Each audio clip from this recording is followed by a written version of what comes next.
Hi everybody, it's great to be back here again on Itamar. It's Friday afternoon this time, and let's get our Torah lesson in before Shabbat.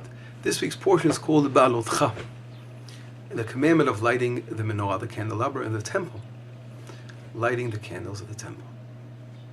And I want to start by a story. There's a beautiful midrash which talks about a king who had a great friend. And the king said to his friend, "My dear friend, please, I want to have a lunch with you today." Or it wasn't exact that day, "I want to have lunch with you," whenever it was.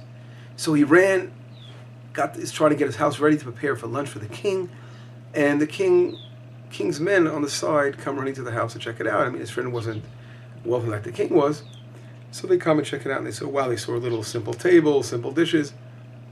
They got a little nervous. They said, the king's not going to be too thrilled with this thing. So he hinted to him, the kings used to have different kind of things. So the guy didn't know what to do, so he just hid everything on the side, and his friends and the king's men ran over and they brought over this king's chair that he sat on, and the king's dishes and all the king's stuff. So the king will come, of course, will feel comfortable. Well, the king shows up, and he says, "Wait a second, this is my chair, these are my dishes. I wanted to partake of your table, your dishes, whatever you had." That's what the king said. And to understand this story, we'll take a little tour through this week's portion. Hopefully we'll get to the bottom of this midrash. This story, of course, is a midrash, which has a very, very deep meaning to it. And before we get to the answer, I want to talk about, bring up a question. What is the symbolic meaning behind the menorah? What does the menorah mean? Of course, in the simple way we're lighting candles in the temple, shines, right away things come to mind. There's another amazing midrash which says, that God, of course, does not need the light of the menorah in the temple, because really from the temple it was the center of spirituality for the entire world. From the temple the light of God would shine to the entire world, and that's why the windows of the temple were narrow on the inside and wide on the outside, so it would, like a cone, would just open up and let the light shine through the entire world. Unlike when people build houses, it's the opposite. On the inside it's a wide big window to accept the light. So again, the question is, of course, God does not need the light of the menorah. What does it mean? What is it all about? What is it symbolic of? Next thing, if we think about it, there are many, many different commandments in the Torah.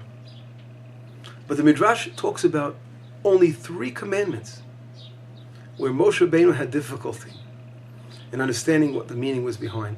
And one of them was the menorah, how to do it. God explained to him one time, explained to him again. The Midrash talks about God explaining to Moshe 4 times, trying to explain to him how to do the menorah. And the 4th time, when he wasn't successful, Moshe Rabbeinu did not understand how it was done. God says, just throw the gold in the fire, and it came out of menorah. What is that all about? There's another meaning that Bezalel taught him, but the Midrash is trying to show us that there was some difficulty with Moshe Rabbeinu connecting with the understanding of how to do this menorah. It's very interesting that God commanded Moshe Rabbeinu to tell Aaron it was his job to light the candelabra, and it wasn't Moshe Rabbeinu's job at this point. Okay. In order to understand a little more and to wrap these things together, there are 2 sides. Of course, we know of the Torah. There's something called the Oral Law and the Written Law. The Oral Law is represented by the menorah of the temple. What is the Written Law represented by in the temple? I think it's pretty obvious. Those are the tablets that are in the ark. Moshe Rabbeinu stands for more of the Written Law. He was the one who received the tablets in his hand. He received those. That was his mitzvah that he received in his hand, of course. Of course, together with the Oral Law, but Moshe Rabbeinu represents more of the Written Law. Aaron represents more of the Oral Law, because it was his job to light the candles.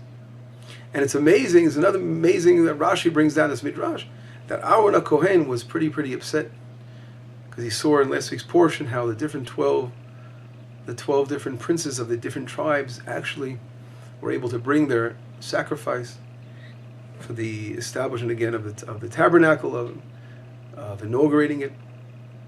And Aaron was sort of left aside, and he was a little down because of it. And then God says to him, "Aaron, don't worry, you will later on have a tremendous mitzvah of lighting the candles. In this week's portion, you're going to receive the lighting of the menorah." And the Ramban, famous commentator, he asked the question, why is this going to console Aaron more than other things that he's going to be doing? For example, like going into the Holy of Holies once a year. He's the only one that does that. Or other things that the high priest does. Why is his consolation is really going to be with the menorah? And then he brings down, later on, he talks about the story of Hanukkah, which, something I think we should actually mention this now because it is an important thing and it will help us connect our whole thing together. Hanukkah was a war of course, the Greeks culture, and they were trying to actually counterbalance or knock out our oral law. That was their attack on our oral law, because the Greeks, we know that they had their Greek wisdom, philosophy. They were trying to have their wisdom shine in the world, and they couldn't stand the wisdom of the Torah. And therefore, it was their fight. When they came into the temple, they actually tried to poison, make unclean the oil in order to prevent the light of the oral law from shining. So this really was the Greek attack against the light of the Torah from shining. And this is where Aaron was told that his descendants will come back, the Hashmonaim, the Maccabees, and they will return the menorah back to its place, and they will light candles again. And this mitzvah of lighting the candles of Hanukkah is still to this very day, we commemorate that amazing time of Hanukkah and lighting the candles, which represents really the oral law. On the other hand, if we look in the period of the First Temple, which was more of the reign of the written law more than the oral law, we see that there was prophecy. Prophecy, of course, it's all part of the written law. More things are written down. The actual prophecies are written down. And it was prophecy that was tried to be... There's always a time period where God always allows evil forces to balance out the holy forces in order to give free will in this world. And in that time, the powerful evil force of idol worship existed. And they, of course, were trying to nullify the prophets. And that's why we needed the prophecy so powerfully in order to counterbalance or to balance out the evil forces of idol worship. But that was a time more of written law. The oral law was much less developed at that time. Amazingly, there's a story in the Talmud which talks about understanding how powerful the forces of the idol worship were. It talks about Rav Ashi, one of the great masters of the Talmud, Amorah, and he's giving a lesson to his students. He says, tomorrow I will open up with my friend Menashe. He was referring to King Menashe, one of the kings. So he had a dream that night. Menashe comes and says, will you call me a friend? Who would you call me a friend? You're putting me on your level. And he says, well, tell me right now, Rav Ashi, he's saying, Menashe is telling him, tell me where you cut the bread when you make a motzi, when you bless over the bread, where do you cut it from? And Rav Ashi didn't have an answer. So Menashe says to him, you don't have an answer to that question, you calling me a friend of yours?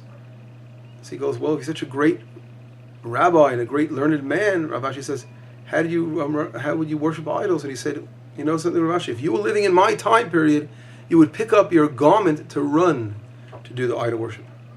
I didn't pick up my garment to run after it. What was the deep meaning of this Talmud? Trying to show how powerful the forces of idol worship were in those days. And the thing that balanced it out was the prophecy. God allowed prophecy to balance out. In the Second Temple period, we didn't have prophecy. And we had a tremendous boom of the oral law, which tried to, again, the evil forces that came about to try to knock out our oral law was the forces of the Greeks, who wanted, with their philosophy and wisdom, etc., they tried to overpower the Torah. Of course, they weren't successful. And that was the amazing story of Hanukkah until this very day. In order to understand, so the whole summarize a little bit and try to wrap things together, we see that the menorah, the essence of the menorah, is the oral law. The oral law. God forbid we are not belittling in any way the written law, because Torah is one that goes together with the written law and the oral law. The oral law expounds on and builds upon the written law. But what is so special about the oral law? And this is what brings us back to the story of the king which we opened up with. The oral law is from us. God is saying, I gave you the beautiful written law, the amazing verses of the Torah, and I gave you all that. But I want something from you. When I come and I want to, that's the beautiful menorah. I want to come to you and I want your light to shine to me. Something that comes out of your heart, of your special soul that you have. I want to be part of that. And I want you to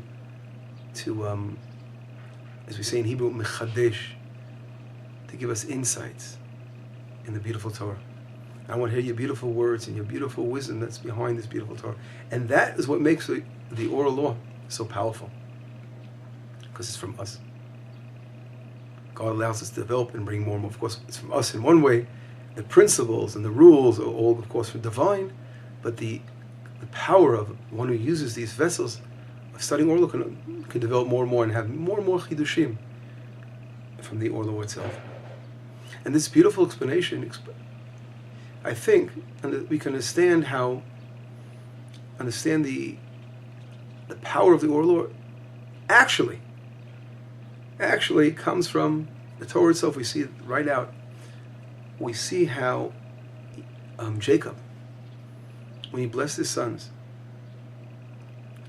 and the sons of Joseph, and Joseph comes over to Jacob and says, "Listen, you're putting the wrong hand on the wrong son, because Ephraim and Manasseh they were the two sons of Joseph, and Ephraim was the second after Manasseh, and Manasseh was the firstborn, and so Joseph really wanted Jacob to put his right hand on the firstborn and his left hand on